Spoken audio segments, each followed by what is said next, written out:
Within Shigaraki's core, Deku is returned to his middle school form.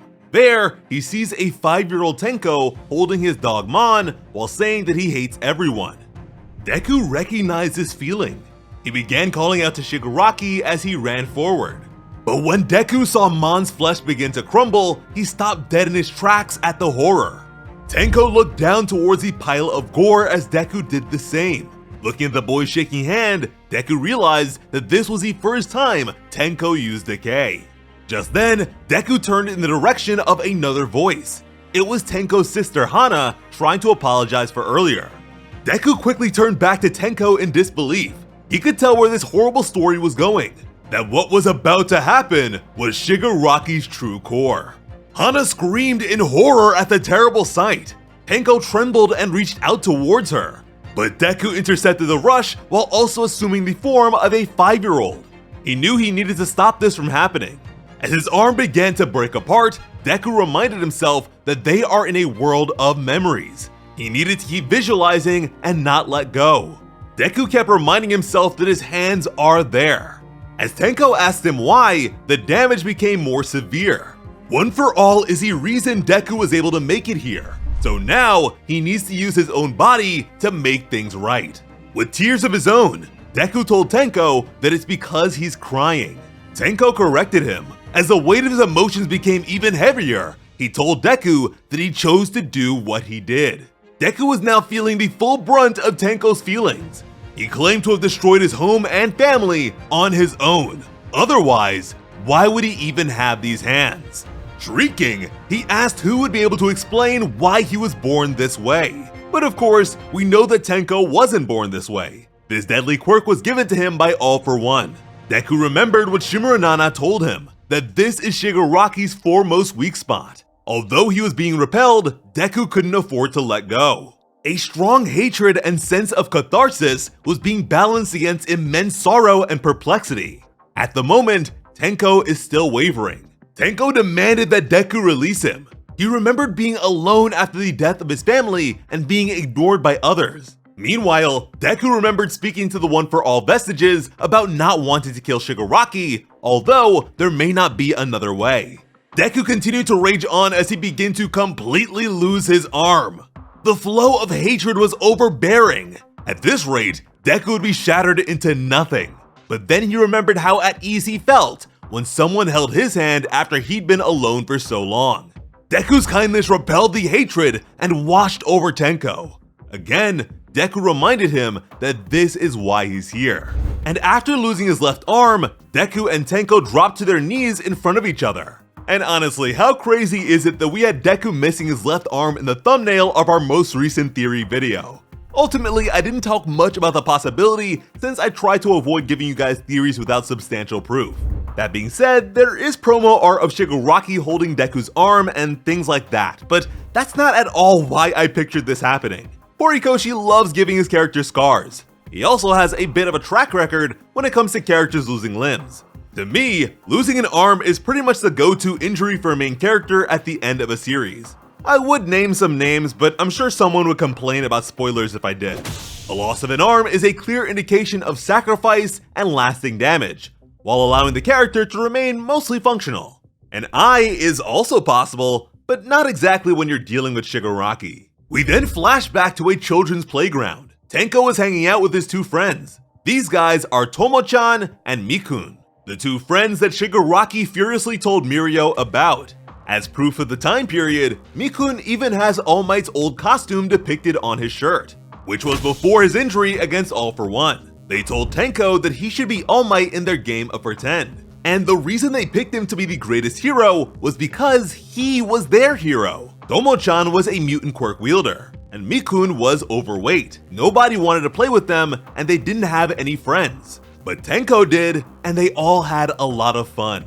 This memory serves as a reminder of Tenko's dream of becoming a hero, and the kinds of people he was meant to save. Now, based on the clothes he's wearing, which are striped, we can inference that this is the first time Tenko plays hero. And looking at the clock, they do this for a while. This results in Tenko getting in trouble for breaking the major rule of their household. But it's the day Tenko wears this dark colored shirt that All for One brings him back home with decay. Notice how Tenko gets in trouble for playing hero again. Turning towards the passage of time, Tenko smiles and again says no. He admitted to being an evil villain that destroys things. Tenko started falling apart while being surrounded by the League of Villains. Now looking more like Shigaraki, he said that even if all his hatred disappeared and it becomes an empty shell, he would still need to become a hero for his people, the villains. Somewhere, there was a person watching the live stream of their battle with his head hung low, begging Shigaraki to do it. At the same time, another man in a messy basement wished for the same thing. He wanted the villain to destroy the entire world. And based on the fact that he refers to the destroyer as Tomura Shigaraki and not Shigaraki Tomura, we can assume that this man is not from Japan. The dark side of quirk society isn't limited to their country. Things were changing before their very eyes.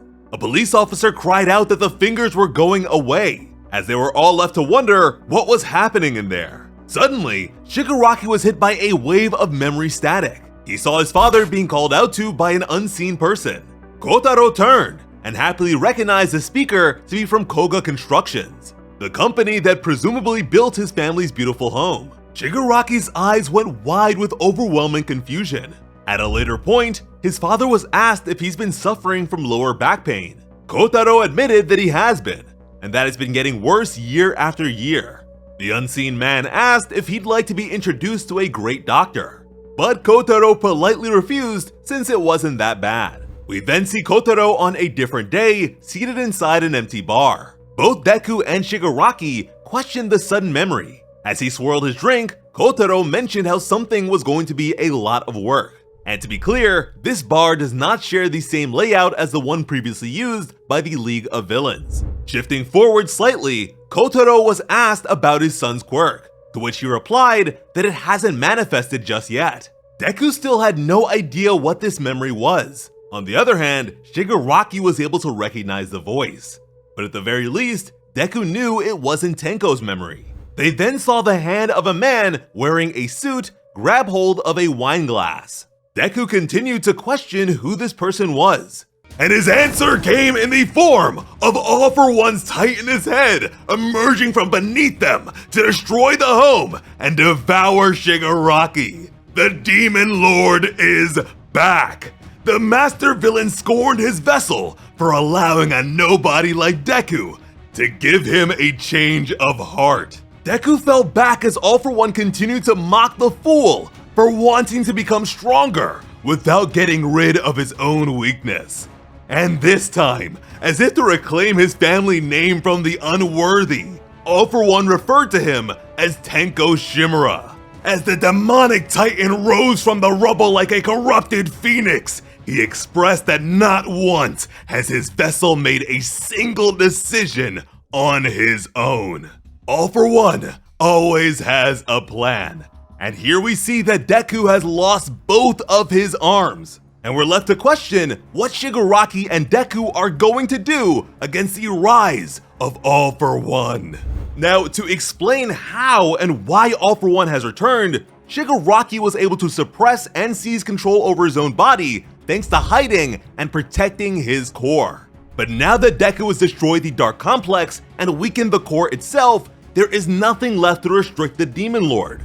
And although Bakugo managed to kill his original body, what we're dealing with here is the original All For One quirk. Quirk vestiges are practically indistinguishable from the people they originate from. The villain was more than happy to adopt the successor tactics of the One For All users. But now we're able to see just how far he's willing to go with it. We can expect to have the full extent of All For One's exploitation of Tenko's family revealed. We know that he's thoroughly invested in financial and infrastructural cornerstones, so owning a construction company makes total sense. This guy has been around for hundreds of years. His ownership of many businesses likely spans generations, and he definitely knows a good doctor. By proxy, All For One even owned hospitals, orphanages, and elderly homes through Dr. Garaki. Honestly, I'm actually happy to see All For One again, because the way he went out was just pitiful. Him being here will allow the end of the series to enjoy a bit more spectacle. As nice as these sentimental moments can be for a lot of fans, just as many people come to shonen to see things go boom, so please bring on the mayhem. And this may turn into an imagination battle based on Deku's mention of this being a world of memories. So there may be a chance for the heroes and villains to team up. At the very least, a proper conclusion between All For One and his brother would be nice. Also, All For One's ultimate plan, as explained by Oyama, was pretty lame. He alluded to there being more to it, so I'm hoping for more on that. Speaking of Oyama, although most of our casts are down for the count at this point, it was teased that Oyama's quirk is changing, so I imagine he'll be able to make an impact. Now, I don't have any evidence behind this, but I can definitely see him dying in the process. The heroes walking away from this war without any casualties would be a little weird to me. And I will say that Horikoshi is definitely trying to sell the notion that Shigaraki isn't so bad. All For One is the real bad guy. But I think that argument is similar to the situation between Obito and Madara. And lastly, it's interesting that All For One has his thumb-faced appearance here. But I'm sure you guys have plenty of thoughts on this chapter, so please let me know what you think in the comments. As always, I'm Sliceable Otaku. Thank you all so much for watching and have an awesome day. I love you.